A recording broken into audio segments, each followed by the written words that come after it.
Hello.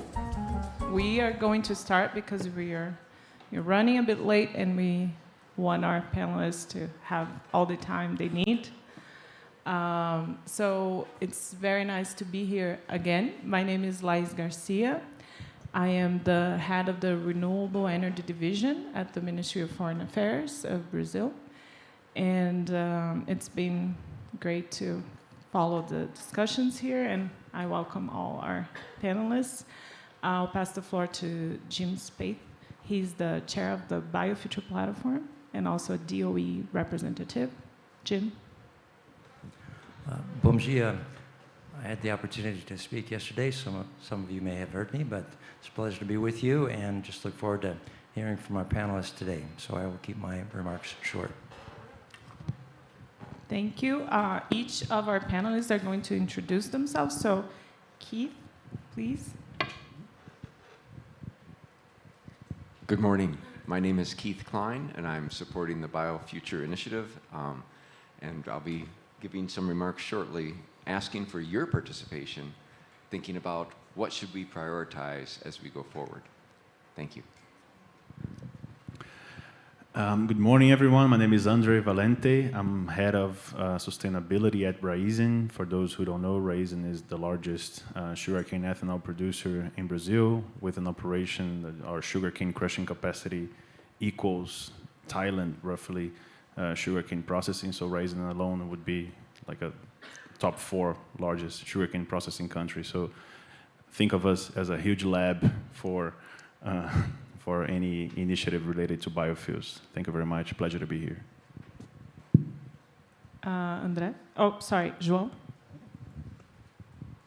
Good morning. Bom dia. My name is João. I am the head of advocacy in Brazil for Braskem. Braskem is a petrochemical company. We are also producing bio-based products. I'm also doing some research at Federal University of ABC on bioeconomy, and it is an honor to share this panel with you. Thank you. Hello, everyone. My name is Patricia Audi. I am the executive director of Unica. Unica is the sugarcane and bioenergy industry association in Brazil. We are the largest association, and it's a pleasure and an honor sharing this panel with you guys. Thank you. Before I pass the floor to our distinguished panelists, I would like to make some brief opening remarks. I think it's important. So we are going to discuss bioeconomy here, and I think this is an important topic. Obviously, we're all together here to talk about it, but also addressing some of the questions and points that were raised here in the previous panels. I think we are seeing a revival of the bioeconomy and increased interest for sustainable fuels, chemicals, materials, and the role of the bioeconomy in the energy transition and an overall transition. But it's really interesting to see that this is a topic that has been consistently overlooked in terms of policy and in terms of attention from multilateral fora that discuss bioeconomy and bioenergy. And my opinion about this, and also to address some of the questions that were raised here, my opinion is that it has been seen as a solution or a non-solution, almost always as a problem of developing countries or less developed countries. And to me, as a diplomat that works for a country that emphasizes a lot these topics, it's been incredible to see that the demand for SAF in the aviation sector and the demand for biobunker fuels has kind of like lit this light in people's head, including in multilateral development banks and financing institutions that should have been financing the bioeconomy for decades now. But finally, because rich countries are looking for SAF, had to take a second look on what the bioeconomy is and what biofuels are and what bioproducts are, and see, well, maybe we have to rethink that. And a lot of the problems that we've had financing our programs in bioenergy was access to financing, because a lot of these projects are not considered sustainable, or because it's really hard to assess sustainability, because it's locally defined. And this is something that we don't talk about, but it's hard to have a framework that will be inclusive enough or complete enough that will provide the answers that we're looking for. When we often talk about it, Keith, and we need to understand and try to bridge this gap on information, and I think in science. And I think the role of this group here is incredibly important, because we need to move on based on science. We need to overcome uncertainties about bioeconomy, about bioenergy, but we need to do it based on science. We cannot do it based on beliefs. We cannot do it based on what I've always thought about this topic and what my public accepts or not, because we have a climate emergency, we have development challenges, and we need to move forward based on science. And the last thing I'm going to say, maybe the two last things I'm going to say, and you already heard it from us yesterday, is that we are quite happy that the G20 for the first time created a group and put together a group to discuss the bioeconomy as a whole. We defined 10 principles that are voluntary, but they were consensually agreed within the G20 initiative on the bioeconomy. And why do we think it's really important? Because it was the first time that this topic was addressed in a multilateral forum, and we think that this base that we provided as the G20, which are the greatest consumers and producers of energy in the world, and we hope that this will serve as a base for different things that we want to pursue, including access to financing. So this is a first step on something that we as countries, as the scientific community, should pursue, because the overall objective is to reduce emissions, but also to promote development, to make sure that countries have a shot in this new decarbonized world. All countries should have a shot. And so we are not picking favorites. So if other countries want to do other things, that's great. We need to be inclusive in solutions, but the bioeconomy is a solution for many countries, and it's a very legitimate solution. So we need to have access to financing. We need to make sure that this solution is also contemplated in different aspects, but financing is a very important one. And then addressing the work that we did in the Energy Transitions Working Group, which was a different work. It was something that we try to discuss sustainable fuels, but from a developing country perspective. So that was the whole approach that we tried to give to this discussion. So the first obvious thing is that we need sustainable fuels for a decarbonized future. You've seen the IEA presentation that says that we are not on track. We need to invest more. We need to do more research and innovation. We need to find new feedstocks. We need to work on policy as well. And we also need to address uncertainties in that field as well. So we, the IEA that we worked with, and we are very grateful for this collaboration, produced 2 reports, and I invite you all to check it out. The first one was Carbon Accounting for Sustainable Fuels, so it has policy recommendations. And as we all know, these discussions are taking place right now about sustainability of fuels in the IMO, for example, in ICAO. And this is an important conversation that should be a bit more inclusive than it is right now. But we are.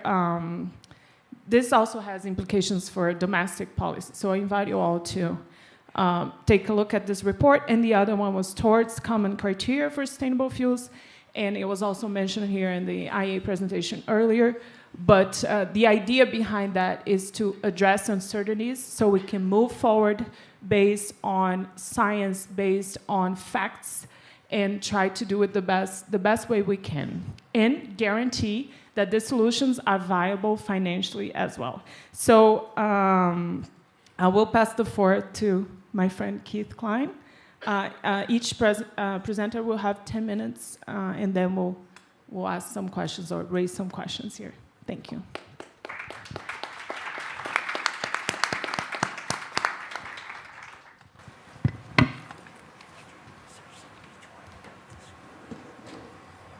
Thank you, Lais.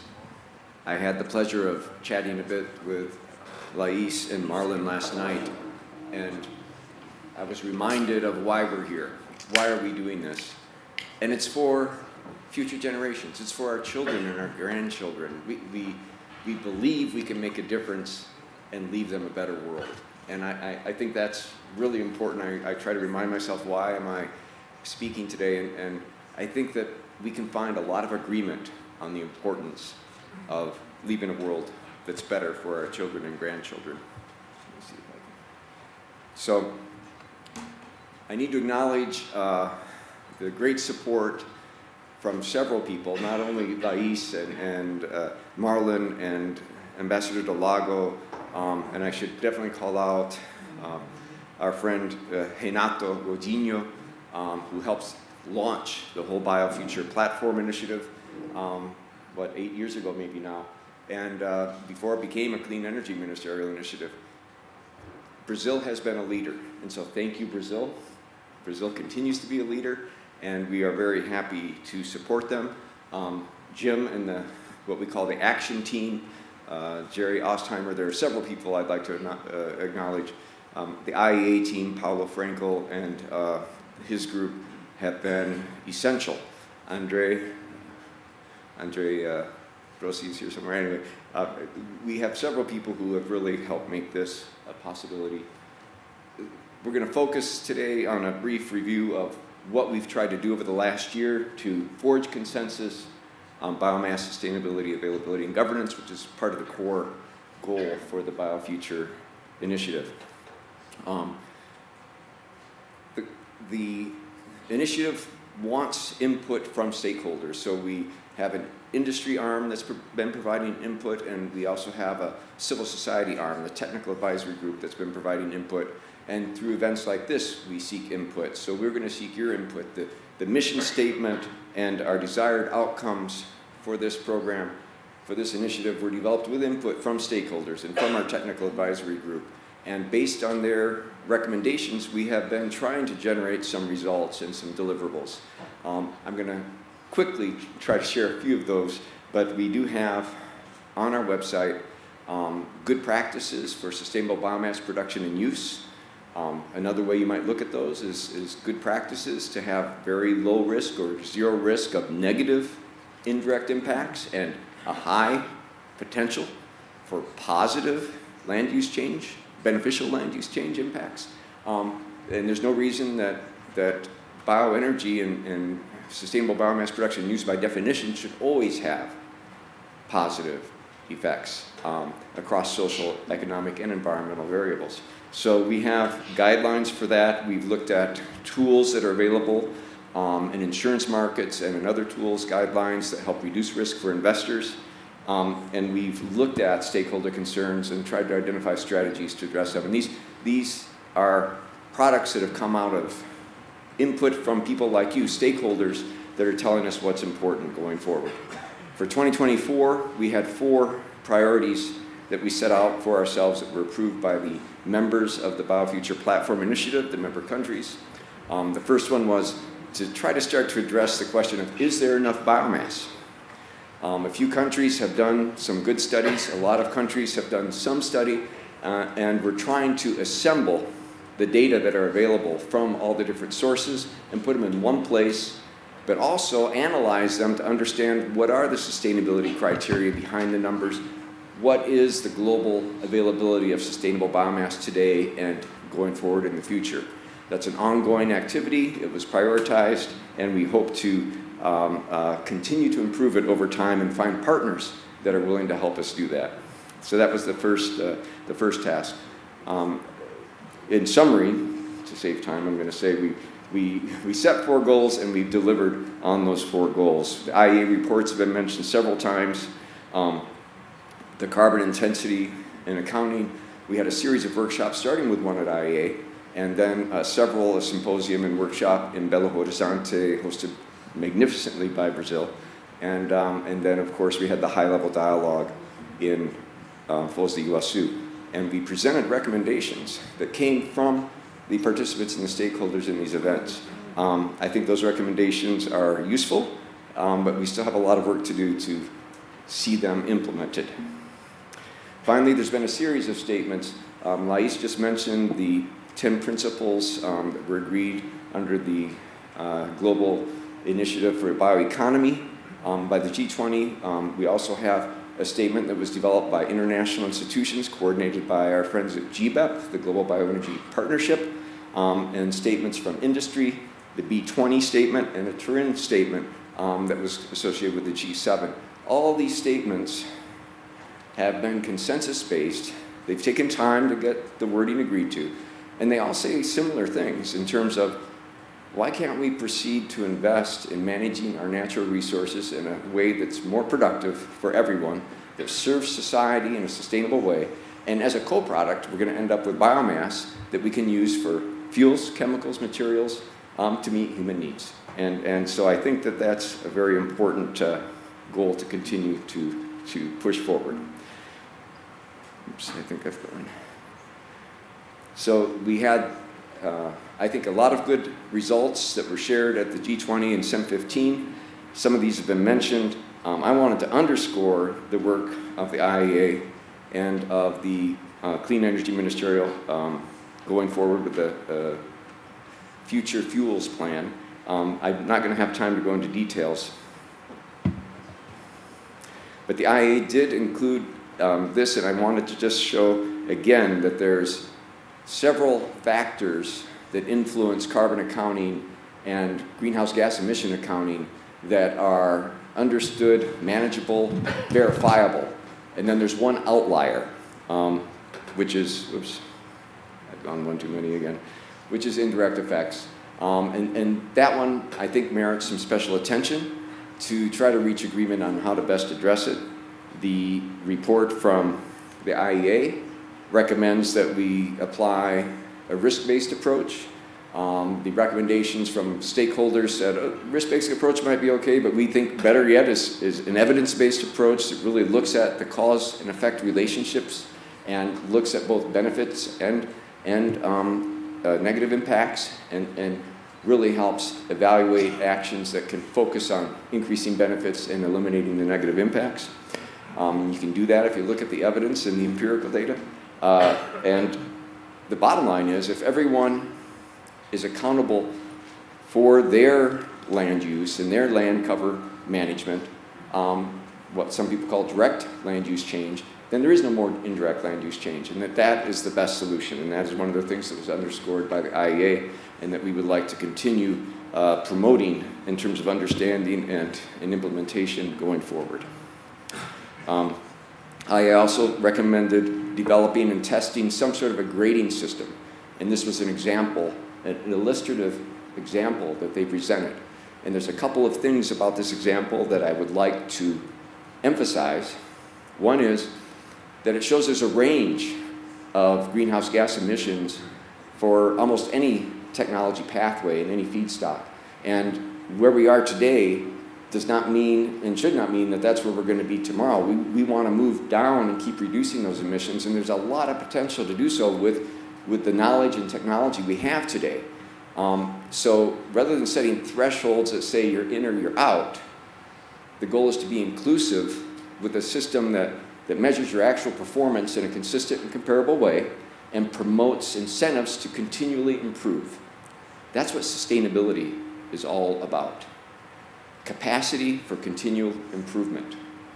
Nothing humans do is really sustainable, but one thing could be considered more sustainable than another based on criteria.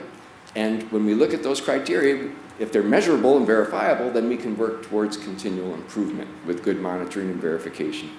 So the idea of being inclusive, promoting continual improvement, and that we have a lot of opportunity to improve further is what is underscored really in this system. Several other outcomes and highlights I won't have time to go into, but I do want to share that most of my career I worked for the U.S. Agency for International Development, trying to conserve tropical forests and biodiversity. That was my job. And I truly believe that a bioeconomy and bioenergy markets are a tool in the toolkit to help achieve that goal, to conserve forests and biodiversity, based on my experience working in the field. Because you need to give value to biomass. We're still burning it to get rid of it. We still have it piling up from extreme weather events that are increasing in frequency and in their impacts. And we end up with all this biomass, there's no markets, we burn it just to get rid of it. So we can do better than that. And in every case, as Lais said, it needs to be determined locally what's most important, because we can't measure everything. But we can prioritize what's most important, work with stakeholders, and help them measure that and be more sustainable by helping them with continual improvement. Science is important to do that, and for science to work, we have to be clear and consistent and have measurable and verifiable metrics. So, my last slide is, as I mentioned, an invitation to you to help us think about what can we do and should we prioritize as the Biofuture initiative going forward to make a bigger impact to promote more sustainable management of our natural resources and a sustainable bioeconomy. And I'll end my 10 minutes there, I think, and pass it to André. Unless there's a question. Thank you. Is there a question? Okay, yeah, let's yeah. So good morning again, everyone. For those who are not here, I represent Raizen. I'm the Sustainability Director. Raizen is Brazilian largest sugarcane producer, and whatever comes out of sugarcane, we try to increase our portfolio of low carbon solutions at the most. So please see ourselves as a partner in the journey of creating information, providing policymakers with reliable and up-to-date data. With the size of our operations, I'm pretty sure that we have the right folks here to engage in this journey. As I see some very friendly faces and converted faces already, so I'll adapt my pitch, because we usually have to have some defense balls to throw, but I see that that's not the case here, so I won't waste time discussing why this is necessary. But I do invite you to, we still find ourselves sometimes discussing who's going to win the race, who's going to be the silver bullet. But the fact is, we have to be vocal about, it's not about how much more electric vehicles we need, how much more bioenergy we need, how much more solar panels we need, how much more hydrogen we need. It's about making sure that every one of these solutions actually increase the supply. We have a short-term goal to achieve, to meet. It's not about 2, 3, or 4 times fold. It's about getting rid of the barriers. And again, one of the barriers that I do see a lot is the lack of granularity. And although Keith already covered this, which is splendid work from IEA with the collaboration of many of you. What I still see a lot is a struggle for us to be specific on the characteristics and the attributes of each pathway. So not only creating labels, but creating the culture of accepting that each crop has a different attribute, each pathway has a different carbon footprint, and instead of choosing what path we should aim for, we should choose what sustainability criteria we should meet, and whoever is able to play the game to meet that minimum standard should be able to join the party. And that's it seems easy, speaking especially for this group, but in practical world, it's very difficult to remove this barrier. So we're not choosing champions, as we usually say, but we need to make sure the standards are clear. And one thing that is very important when it comes to being granular is recognizing that we have, so in the US you use letters for grades, like in school. Like you have several A- students in this class. We have several C+ students, several D. In Brazil, we go from 0 to 10, so we have lots of 9 grade students already.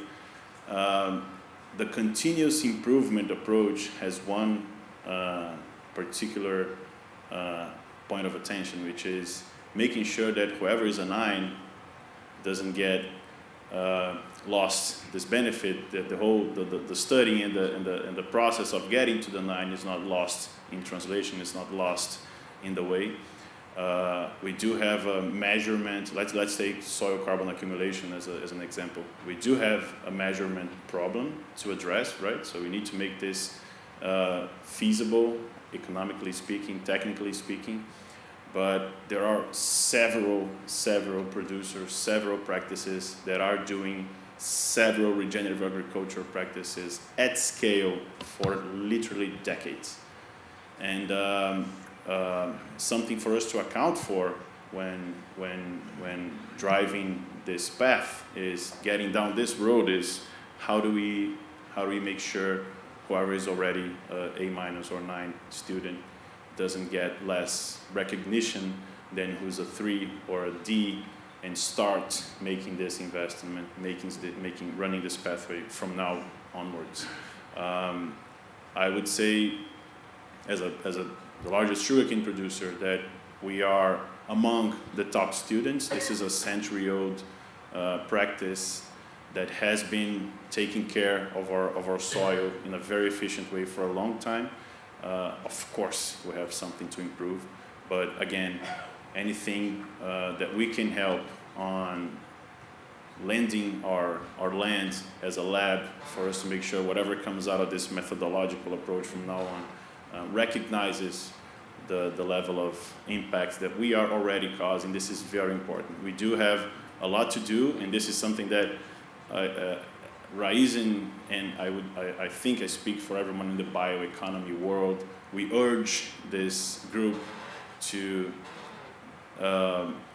accelerate the knowledge creation and the agreement on methodological approaches, because there's a huge pipeline of stuff we can invest. There's a huge pipeline of new products, new practices, new initiatives that, as we speak, the uncertainty prevents us from increasing the level of, let's say, organic fertilizer usages, biologicals for nitrogen fixation, reducing the level of tillage in the soil.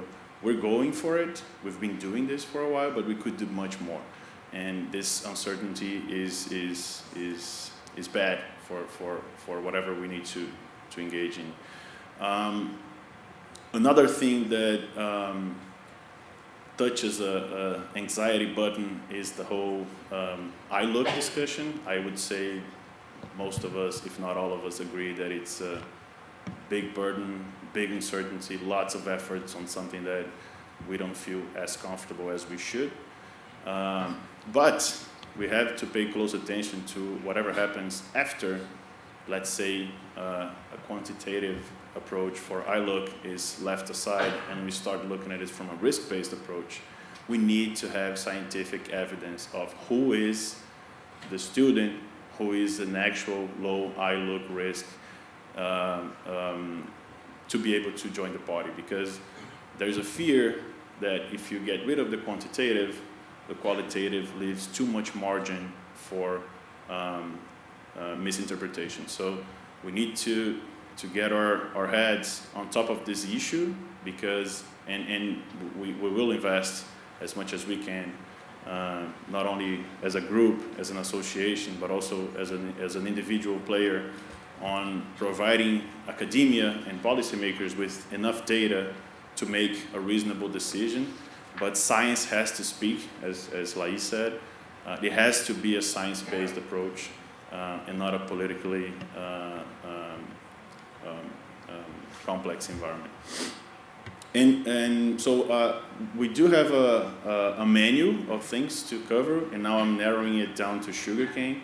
So for those who are not familiar with the sustainability attributes, and I see this as a menu because we can't tackle all of these attributes in creating academic research. I wish we could, I mean, unless we can, but I wish we could cover them all, but we usually go from a materiality approach and start developing studies and running actual measurements and on-site verification to provide you with up-to-date information on what actually happens down there. So it's interesting for us. Let's take food security, for instance. I'm a biofuel producer, and you can imagine how many rocks I get thrown on the whole food versus fuel debate.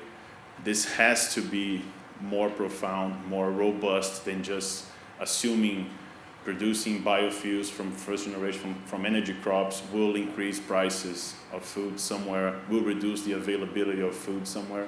It's not about food availability. The world produces more food than it needs. The world produces more food than it needs, actually.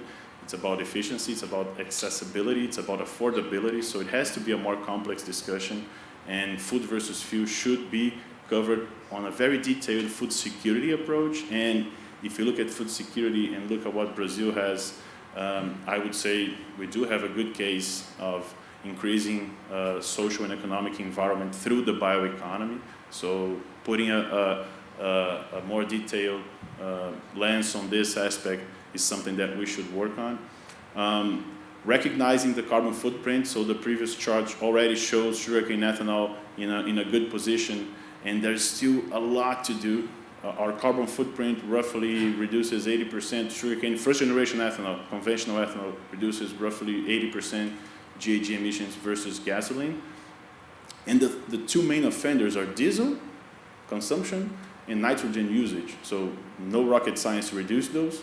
We still haven't captured CO2. We still haven't measured soil carbon accumulation. So there's a lot more to do. So recognizing this in policymaking is very important. And the other one that I would highlight that touches lots of other, that gets a lot of baby topics, is traceability.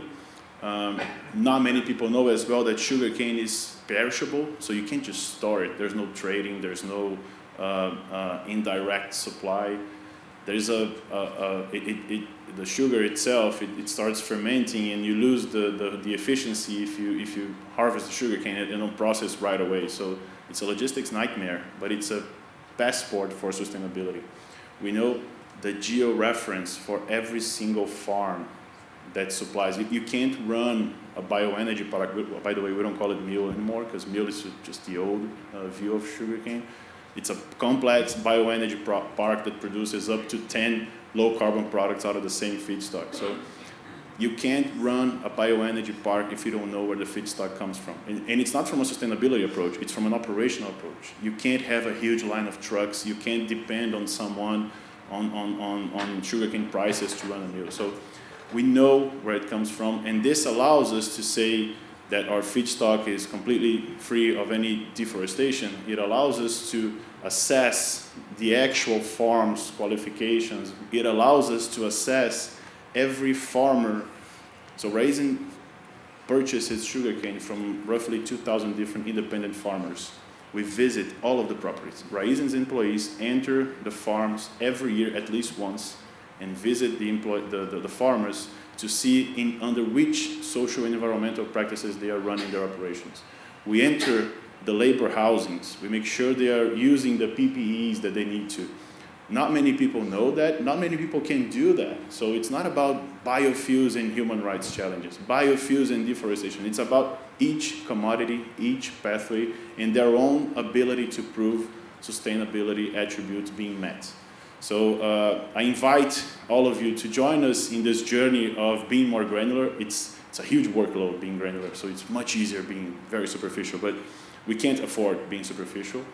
We need to have a more detailed approach. So again, I make myself available for, in Raizen, in a broader view, available for any future endeavor, increasing the level of knowledge on each one of these arenas. But I agree with Lais that the bioeconomy is getting more momentum, and I think it's the time for us to be very technical about this and making sure that no rock that is thrown at us is not getting a proper response. So thank you very much. Appreciate the opportunity to be here, and I'm available for any discussions later.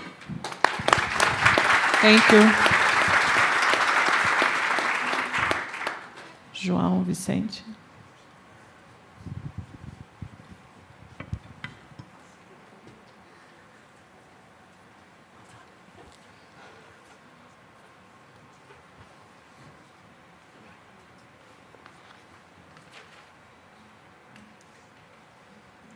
Spoiler. All right. So hello, good morning, everyone. Thank you once again for the invitation, for discuss a little bit on Braskem journey, discuss a little bit what is this other road of biomass, which is the bio-based products, bio-based chemicals, and two premises that I want to highlight on before I start. First one, when I'm saying bio-based products, I'm meaning biochemicals and bioplastics, especially. This is the path that Braskem pick up to, André, support the transition. Second one, there is an important concept that I'm starting to discuss a little bit more, which is under the umbrella of the energy transition, there is another kind of transition, which is the material transition. I mean, for materials, you'll know better than me that materials are based carbon, especially plastics. So for chemicals, for plastics, we cannot change the carbon. What we can do, we cannot decarbonize. Of course, over the process, we can do this on the industry, but I mean, the product itself, this control itself, we cannot change the carbon. What we can do is change the source of the carbon. We can, for instance, we do a defossilization process. So we are changing the source of the carbon from fossil to biomass, for instance. So I was trusted to explain a little bit of Braskem journey on this material transition. But I cannot start without mention the regulatory framework that Brazil has created since the pro-alcohol. I mean, over the last decades, biofuels, the growth of biofuels was supported by regulations, and it has created an important environment for Braskem to, in 2010, decide to invest in Brazil, in Rio Grande do Sul, on a bio-based facility for chemicals. I will explain a little bit what is it, the road, but in 2010, Braskem bet on this new market.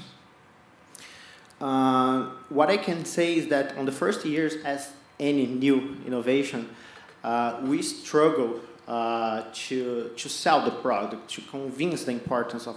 We're still doing it, but we struggle at the first years to make the market trust in this new product. But we succeed. I like this picture here of the universe, because I think that 2014 was a turning point for Braskem. We did a partnership with NASA, and the bio-based polyethylene at the time was brought to the universe, so NASA could use the tool with a 3D printer, and this was, I think, one of the first key points that we started the globalization of the bioplastics. We started in 2010 with a production of 200,000 tons of bio-based products per year. And an example of how we have been succeeded is that last year, Braskem concluded an investment of the bottleneck of the facility in Rio Grande do Sul, and we increased our production in 60,000 tons. So now we are producing 260,000 tons of bio-based products. Another example is that we are believing so much in this new market. We believe in this solution that we have a goal to be accomplished until the end of this decade to increase our portfolio, our production of bio-based products to 1 million tons per year. So how is it being produced? What is this bio-based product? Here with this slide, I just want to show the root of the bio-based chemicals. It is exactly, honestly, the same as the fossil one. And because of it, it is a drop-in solution, and therefore the product, the output product of it has the same quality, the same properties, and the same characteristics as the fossil one. Two main products are being scaled up right now. First one is EVA, which is used for shoes mainly, and the green polyethylene, used for a lot of applications such as toys, bags, bottles, and so on. Let me give you a figure on the importance, the environmental importance of the green, the bio-based products production. This is the updated version of our LCA. I think was launched this year in March, I guess. For 1 kilogram of green polyethylene produced, it removes from the atmosphere more than 2 kilograms equivalent of CO2.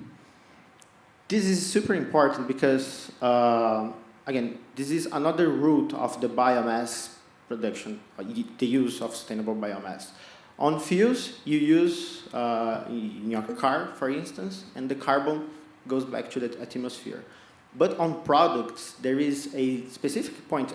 As I said, we cannot move from carbon in plastics and in chemicals. So this carbon gets stuck. It is removed from the atmosphere from 100, 200 years or more. I did mention, and this is my last slide and something for our reflection, for discussion. I did mention that the regulatory framework was important for Braskem to scale up the production of bio-based products. But this is my academic side. I'm discussing a lot of the market shaping. So right now, we are having more and more public policies, regulatory frameworks to shape the bioeconomy.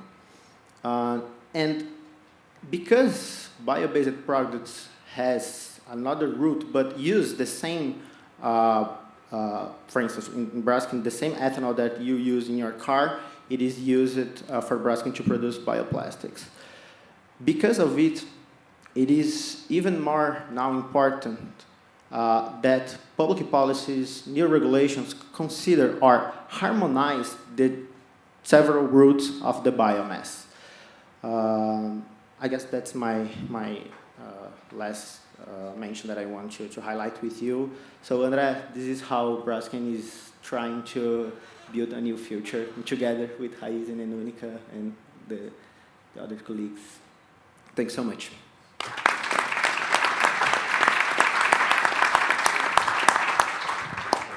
Thank you, João. I pass the floor to Patricia for her presentation.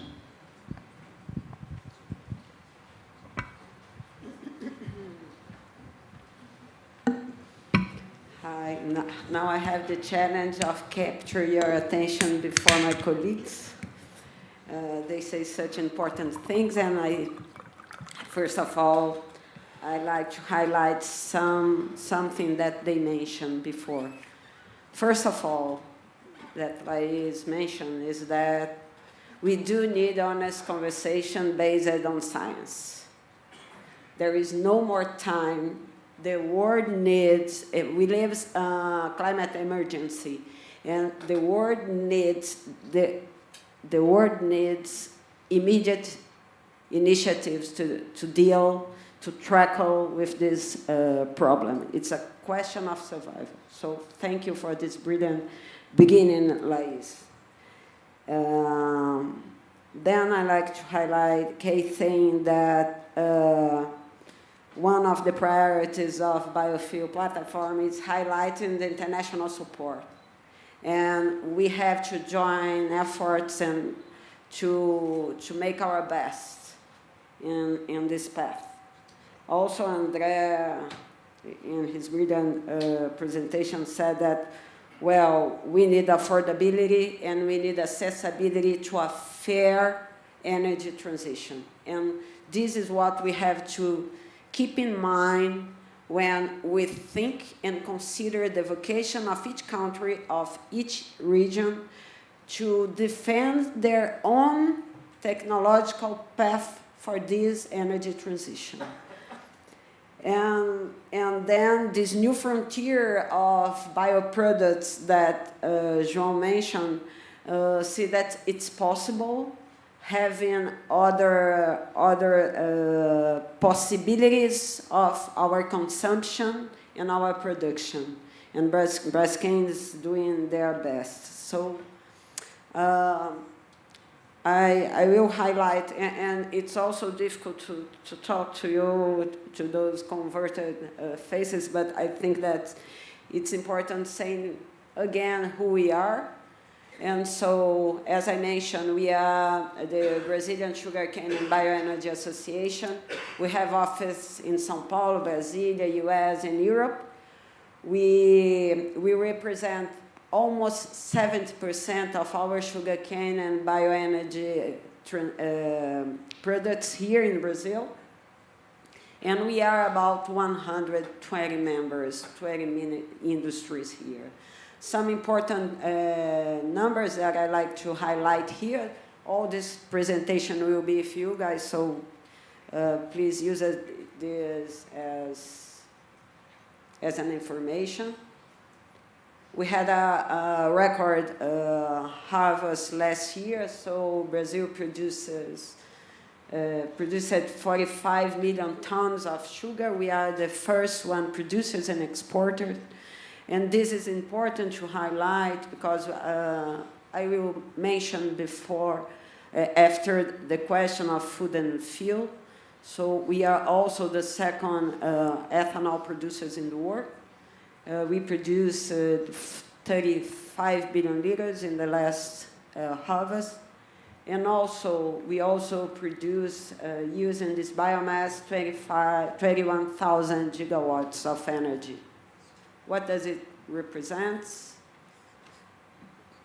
We now, sugarcane is the country's first renewable energy source. This data is updated this week, so we represent almost of 17% of all the energy matrix in Brazil, using less than 1% of our territory. So this is also, and of course, as André mentioned before, with no deforested areas. It's completely forbidden using any kind of forested area for this use, or even for the growth of this use. And then when we are talking about food and fuel, and this is a discussion that we really have to have used and based on scientific standards, we have to consider the tropical agriculture when we have always second crops, not only at corn ethanol production, that's always the second crop of soybean, but also 20% of our areas that use sugarcane has also peanuts crops that stimulate and enrich the area that it's being used. This fact, for example, made that São Paulo is the first state in Brazil producing peanuts, for example. So, of course, we have to consider this, and sometimes when we have other realities in terms of agriculture, it's quite difficult to understand that at the same area, at the same year, we can have 1, 2, or even 3 crops at the same time. So at the same area that we produce food, we also produce fuel.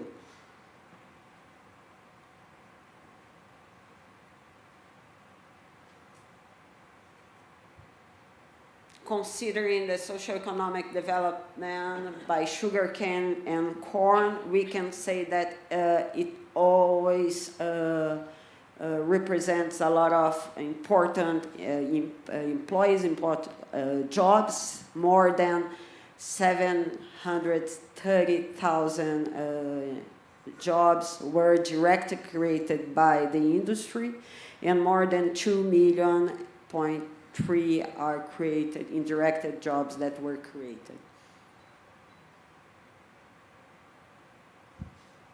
And of course, we have to consider that we have different realities in the world and in Brazil, but considering land mobility and considering also the life cycle, we can say that some solutions has a better footprint than other ones if we consider the vocation and the characteristics of each country. So we can also prove this. Well, we have now more than 4 decades of the use of ethanol in our land mobility. Only from 2003 to 2023, the use of flex fuels vehicles avoid the emissions of 660 million tons of CO2. Sometimes it's difficult to figure it out, so it represents about 5 billion of native trees that could be planted during this period. But of course, all this development have to be supported by important public policies that were created during these last years. And I could say that every time that the public policy stimulates the sector, it answered as doubling their production and the consumption also. So we can say that in that important milestones, the industry respond, producing more fuel, and also the society consuming it also. So we have now RenovaBio, that's one of the most important decarbonization program. I think that was mentioned before in the last panels. And we also have 2 important laws that was approved. Well, Biofuture were approved last week here in Brazil. And those, some of these highlights that I think that's important in these three policies. Renovabil, I think one of the main things is that the carbon intensity is measured by each industry. So Raizen has a lot of mills, and each mills in Raizen knows the specific footprint, carbon footprint that its ethanol emits. Considering the life cycle assessment, of course, and producing the credits of decarbonization, named CBIOs. The policy that was proved, I think, that two months ago, MOVER, that stimulates the vehicle industries, the motor industry, to produce sustainable vehicles. So the result of this announcement was the announcement by the industries of investments over $20 million, about $20 million,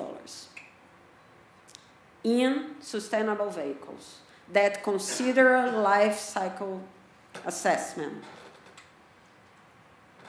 Last week, as I mentioned, the Fuel for Future, very important milestone for bioenergy.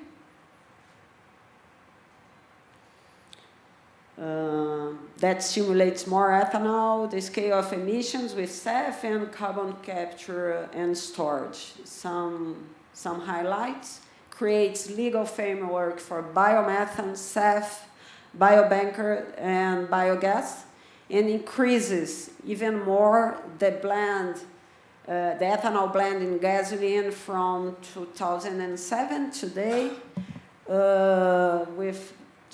at 27 today by reaching 35. Thank you, Lais. And all of this, that I think that's important, is that this Brazilian model is completely replicable.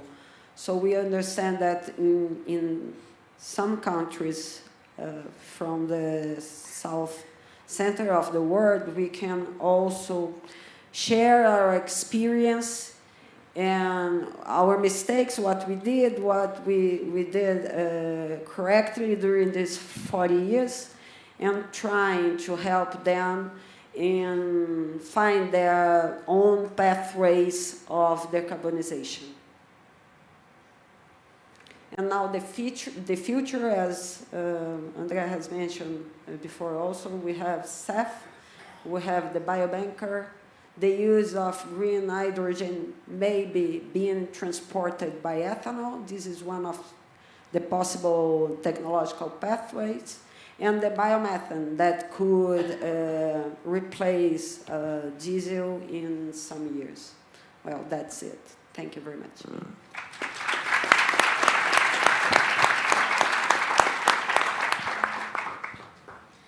Thank you, Patricia. It's time for questions. I wonder, Jim, if you want to ask some questions to the panelists, or we can open the floor for the audience. Sure, I can start, please. I heartily support the idea of having a common carbon accounting framework for all fuels and chemicals. I just am a little daunted by the challenge of getting there, and wondered if the panelists could help suggest some practical steps we could take. What are the actual steps along the way, the mechanics for getting to a common standard? Just recognizing, for example, for jet fuel, we have ICAO. For marine, we have IMO. Different countries have different policies.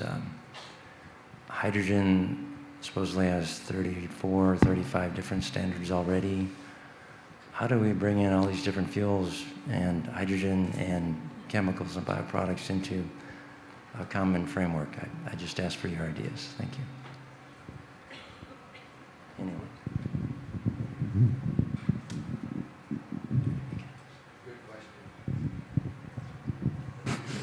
Good question, Jim, and I would welcome anyone who has great ideas to send them in, because this is something we want to try to push forward. There are some international standards that exist, which I think have not been applied or recognized sufficiently. But when we look at the analysis done by IEA and where the differences are, there's just really a few key things that are problems in terms of inconsistencies. And the panelists have mentioned several of them. Indirect land use change, food, what is a food crop, and system boundaries. So I think trying to bring more science to bear on those three issues and bringing as many stakeholders together as possible to agree on a constructive way forward to address those issues is going to be necessary. The challenge that I've felt is it's not clear who has the authority to convoke and lead that.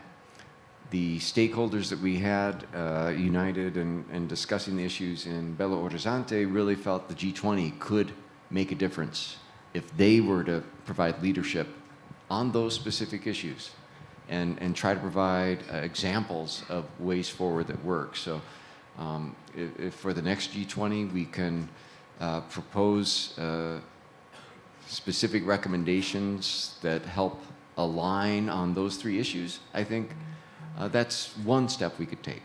But I'm open to suggestions from others. I wish I had the answer. I'll second Keith on what comes to governance. I mean, it's a multi-stakeholder environment, and it's as the more voices we have, the harder it is to reach consensus. So perhaps having a stronger governance on who makes the calls, and of course academia will be heard. Of course, every geography and relevant stakeholder will be heard. But I feel that we go round and round at the negotiation tables on discussing so many technical aspects. And let's face it, we do see technical aspects being used as non-tariff barriers. So it's a complex environment, but we need to accommodate how to put together different points of view, but making the consensus being reached in a closer environment. And I do see a light at the end of the tunnel when I see the stakeholders involved in Garcia, in IMO, in other forums, kind of being the same ones. So converging on who makes the calls and who supports the decision is very important. Otherwise, we'll be just speaking different languages in forums that should be speaking the same one, which is carbon accounting and sustainability criteria. But it's a tough environment, and perhaps one tip, at least one thing that could help is picking our battles. It's a multi-variable equation, and we can't treat all the variables with the same importance. So choosing the ones that move the needle. The whole iLook discussion is crucial. We do waste a lot of time on iLook, but it is important. The concept is is crucial, but we do waste a lot of time. So picking the ones that move the needle will certainly narrow down the discussions, and then we can move forward, because we just go round and round, and it's tough.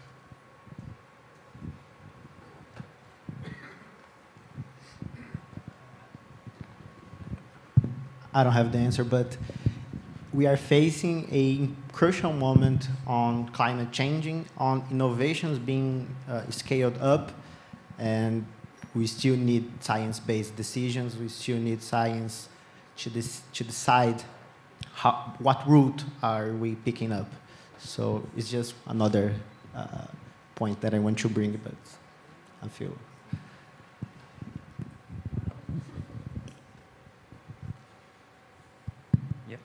Well, first of all, I like to follow André. I agree fully with he said. I think that we don't have this answer, but we have to have the rumble to think in humanity, think in the humanity survivor, and understand that we have to create common patterns.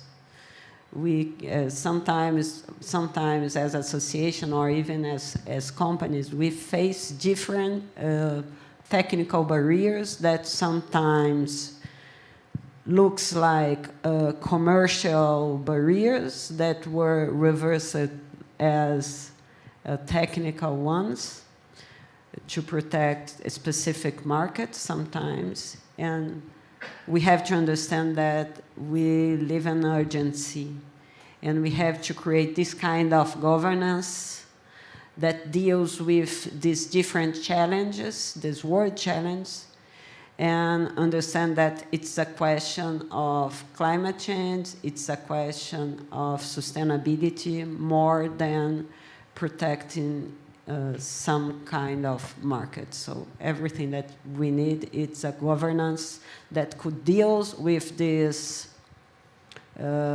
interests, these national interests sometimes, and create a world common goal to tackle with this. And one thing I would add is, if there's one language that everyone in the world speaks is money.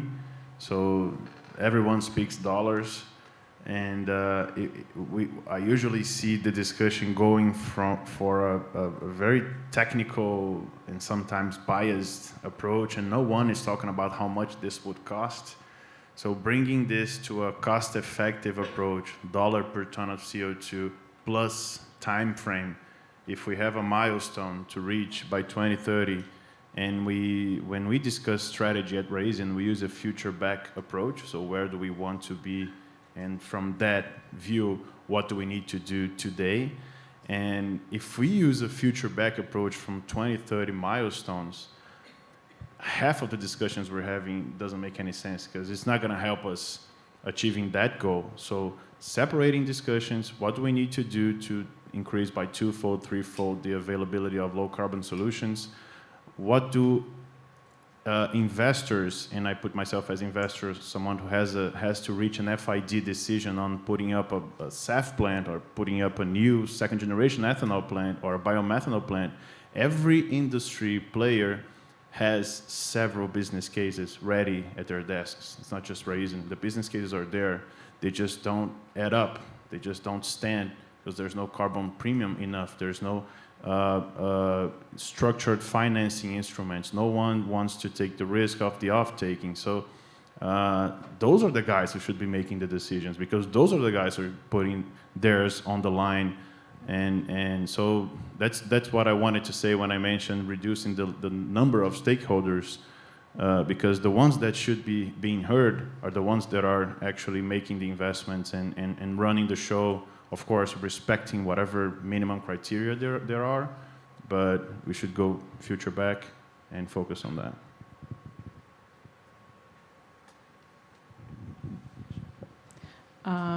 Thank you. We still have some time, and I think it's always great to hear and receive questions from the audience. So we open the floor. We'll ask you to be brief in your questions, and then we'll pass the floor to whoever wants to address them. Any questions? Okay.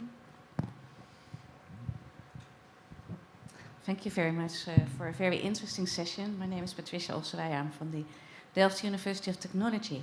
Now, resonating your last words, it's important to create standards, but it's very much important to go on. We have heard this morning and also yesterday several times that the social development which can be created by biomass utilization is an important fact. So how are we going to put that into these standards that we are making? And aren't we looking at the wrong horse in this case?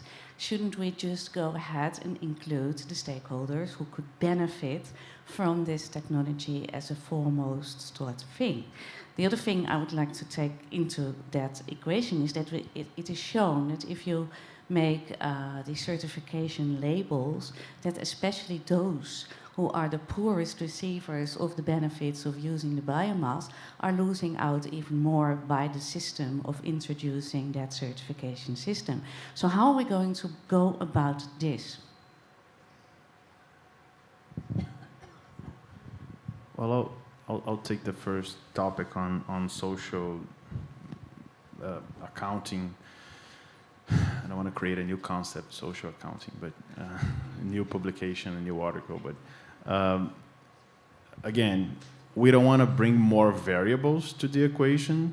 But so if there's a way that we can level knowledge on the fact that it is really important that the bioeconomy thrives because of its social impacts and social development, which touches on food security, which touches on health and safety, which touches on several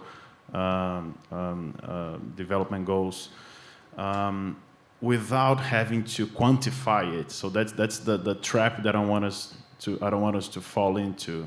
Let's not create a methodology to quantify who gets the most social benefits. Let's try to prove and narrow and level the knowledge that it is very important to incentivize the bioeconomy because it does increase well-being, livelihood, and whatever surrounds this whole environment without having to create a new methodology to account for that, because it has to be a true concept and it has to be the only truth.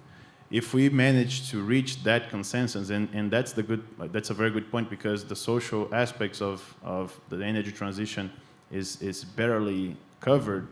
It's all about carbon accounting, but it has much more than that. But I don't want this to be a trap for social accounting, but if we manage to prove that there is a social, economic, huge benefit, period, that's why we have to incentivize this industry. That would be very important, because this is a very short-sighted way to, we're facing a very short-sighted way to account for it. Thank you, Patricia, for raising this very important point. I think we have noticed that a lot of certification schemes create a threshold and a set of requirements, many of them administrative and paperwork. There's a cost, an added cost and a burden that smallholders simply can't easily comply with. And so I think one of the criteria, as we look for truly performance-based incentives that provide support for continual improvement, any policy needs to strive for those things, support continual improvement inclusive of small producers. And it needs to be designed for that. And I think that there's growing recognition of the importance of that, but how to do it is still challenging.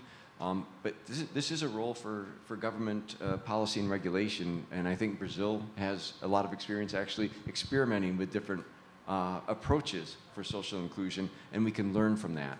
So perhaps one of the things that we could do is highlight lessons learned based on case studies. What works to include small producers as we move forward with incentives for performance-based improvement that isn't a simple threshold, but includes everyone from the beginning and tries to help everyone move up the ladder. Thank you, Patricia. If I may add, with, for example, IMO and Garcia, for example, that are regimes, right? They cover one specific sector, and they do have social, economic indicators that need to be fulfilled, or there are requirements for that, normally eligibility ones. So this is something that we'll look into. But I think we also need to broaden the understanding of what social and economic development is. So if we're looking from a country's own perspective on what are going to be the choices for energy transitions, obviously we would rather create jobs in our countries rather than importing technologies that are creating jobs elsewhere. So this is something that, for example, with biofuels in Brazil is really obvious, right? We have the technology, we have an auto industry, that can use these biofuels. So we are not only avoiding paying to create jobs elsewhere, but we are fostering our domestic economy. And this is a very clear indicator that this policy is helping development in our countries. It's having a social impact in Brazil. So this is one thing that we need to consider. But from a policy point of view, for example, the biodiesel program has this specific requirement that we buy diesel or feedstock from family agriculture, from smaller producers. This is a way also that you can, through policy, establish requirements that will help create value for smaller producers. But I think this is a very narrow-minded, in a way, of looking at it, because development is something much broader. So Patricia just showed on her slides how the per capita income increases in an area where there's biofuel productions, how this impacts the income levels, education levels. This increases family prosperity in those areas. And we can see from São Paulo how prosperous it is. And a lot of it comes from this sector. So I think when countries look at it from a domestic perspective, there is this side, but there's also, when we talk about global markets for sustainable fuels, what we want to avoid is the fragmentation. And by avoiding fragmentation, we can create global markets that will have scale and that they will enable competition, right? And this is a fairness point of view. So if there is competition and if the rules are the same for everyone, everyone can have a shot at it. And from a just fair perspective of the energy transition, this is also something important. We cannot just bet on a technology or foster a technology that only a few countries have a shot at. So I think one of the things that we are very keen to promote is this aspect of fair competitiveness. So we cannot have different system boundaries for different sources of energy. And this is something crucial, because when we talk about investments, if you just choose to look at the emissions of just a small part of the life cycle of that product, it's different for competitiveness. Because if I'm using a premium for emissions and I just count a part of the emissions and I don't count the whole life cycle of that source, then I'm giving that source, an advantage over others, that you have to be very, very specific on what you count for from well to wake, or for cradle to grave, like we like to say in Brazil with, for example, the UFABC, which is an actual program that looks at emissions from cradle to grave and actually gives a premium to producers that are trying to increase their efficiency, because you can look at the whole process and see where can we increase, and this is actually a way of getting more finances or emitting C-bios, for example. So, thank you. Well, I suggest with about 2 minutes remaining that we give our speakers, say, a 30-second closing opportunity. Well, thank you very much for the invitation. Thank you very much for the contributions. I think we spoke about very important aspects. I don't want this to be a room that we leave with lots of wishful thinking. Please engage with myself, engage with Raizen. If there's any topic that someone here thinks, oh, if only there was a way to prove that, ... just give me a call and we'll prove it, because we have enough data, we have enough evidence, we have enough interest in joining you in this journey. So thank you very much for the effort many of you have been putting in this arena. It is very important. Appreciate it. Thank you. Well, thank you very much. It's an honor for us having here, sharing this panel with you. And we are completely open in sharing our experience as a sector, as a country. Please visit our website. We have also an international website, sugarcane.org, that it's being updated, but also the Unica's website, unica.com.br. So please contact us. Having any kind of doubt, we are completely open to share with you. Thank you very much. Congratulations, Lais, for modeling this panel. Well, thank you. The same, it was an honor being here. I think we are in a good path. The discussions in Belo Horizonte, in Foz do Iguaçu, this forum, they are super important for the definition of the future, for the technical discussions, and the same, make myself available, Braskem as well. Thank you so much. Thank you, everyone. Please do reach out to Jim or myself if you have ideas on what we should prioritize as next steps. I guess one thing I didn't mention yet, I spent those years, 24 years, in developing countries, some of the poorest around the world, and one thing I just couldn't understand is why some regulations were promoting small farmers in these countries to grow something they could not eat because of a purported new biofuels market. If you can grow corn and you can eat it and you can use it for 100 other things, isn't that better than growing jatropha that you can only use for one thing, and when the bridge washes out with the rains, you're stuck and you can't get anything out to market? If you want food security, encourage people to grow more things they can eat, not to grow things they can't eat. So I just wanted to mention that. And do let us know if you have suggestions for priorities going forward. Thank you.